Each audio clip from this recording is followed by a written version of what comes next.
여러분 안녕하십니까? 7월 15일 정오 뉴스입니다.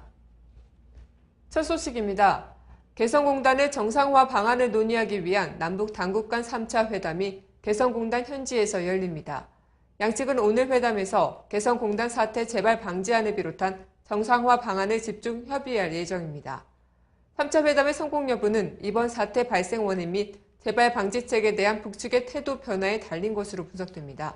지금까지 나온 입장을 감안할 때 우리 정부가 수용할 만한 수준의 태도를 북측이 바로 보이기는 어렵다는 관측이 많고 이럴 경우 협상이 장기화될 가능성도 있습니다.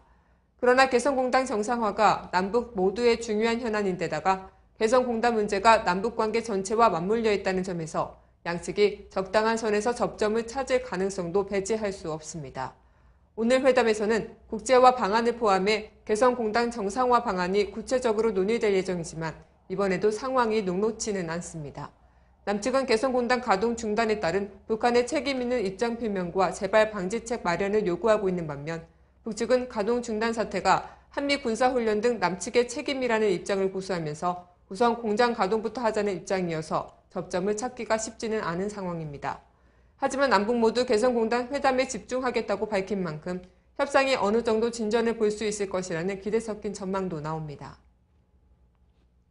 다음 소식입니다. 국정원을 규탄하는 국민들의 세 번째 촛불이 타올랐습니다.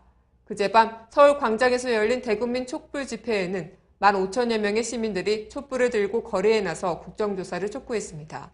국정원 대선 개입 사건 국정조사가 새누리당의 각종 트집으로 파행 위기에 빠지자 시민들이 직접 촛불을 들고 거리에 나서 국정조사를 촉구한 것입니다. 주최 측을 대표한 이태호 참여연대 사무처장은 철저한 국정조사를 지금 당장 실시하라는 것이 우리의 요구라며 박근혜 대통령이 국정원 사태에 대한 진상조사를 진정 원한다면 남재준 국정원장을 즉각 해임해야 한다고 촉구했습니다. 민주당을 비롯한 야당 국회의원들도 국회를 벗어나 함께 촛불을 들었습니다. 국회에서 여야 합의로 국정조사를 실시키로 합의했지만 새누리당이 민주당 위원 제청 문제 등을 제기하면서 국정조사를 파행에 이르게 하고 있기 때문에 여론의 힘을 빌려 새누리당을 압박하기 위함입니다.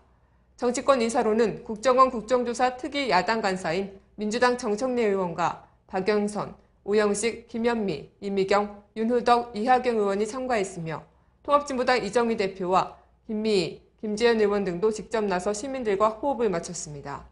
정청래 의원은 이번 국정조사에서 대선 당시 무슨 일이 벌어졌는지 국민 앞에 낱낱이 폭로하는 계기가 될 것이라며 박 대통령은 어떻게 책임질지 분명히 밝히고 남재준 원장을 즉각 탄핵해야 한다고 촉구했습니다. 통합진보당 이정희 대표는 새누리당은 국정원의 범죄 행각이 드러나자 국가기관을 총동원해서 NLL 논란을 일으키고 노무현 전 대통령을 부관천시하며 14선언을 짓밟고 있다며 남재준 원장 해임은 출발일 뿐 민주주의 파괴 집단 국정원은 해체돼야 한다고 목소리를 높였습니다.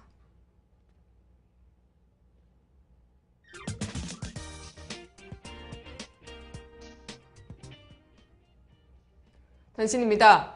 여야가 오늘 국가기록원에 보관된 2007년 남북정상회담 대화록과 관련 자료 열람에 본격적으로 나섭니다. 양당에서 5명씩 지정된 10명의 열람위원은 오전 경기도 성남 국가기록원 대통령기록관에서 자료 목록을 예비 열람하고 오후에는 관련 자료가 국회에 도착하는 대로 본 열람에 착수합니다. 윤창준 전 청와대 대변인에 대한 미국 워싱턴 DC 경찰의 수사가 7월 말쯤 마무리될 것으로 보입니다. 워싱턴 경찰청이 윤 전 대변인에 대한 수사 결과를 연방경찰청에 넘기면 검찰청이 기소 여부를 결정하게 됩니다. 경남도가 국회 공공의료 국정조사 특위에 진주의료원 재개원 촉구에도 불구하고 예정된 진주의료원 청산 절차를 진행했습니다. 또 경남도 진주의료원 대표청산인은 오늘 진주의료원 채권 공고를 냈고 2개월 안에 3차례 채권 신고 공고를 낸 후 법원으로부터 부채 동결 조치와 동시에 진주의료원 자산을 확정하게 됩니다. 부푼 시험 성적서가 위조된 것으로 드러나 가동이 중단된 원전 3기가 일러야 오는 10월 중순 재가동될 것으로 보입니다. 한국수력 원자력이 한국원자력안전기술원에 제출한 계획서에 따르면 신고를 1호기는 오는 9월 29일까지, 2호기는 오는 10월 9일까지 정비와 검사를 마칩니다. 오늘 뉴스를 마치겠습니다. 고맙습니다.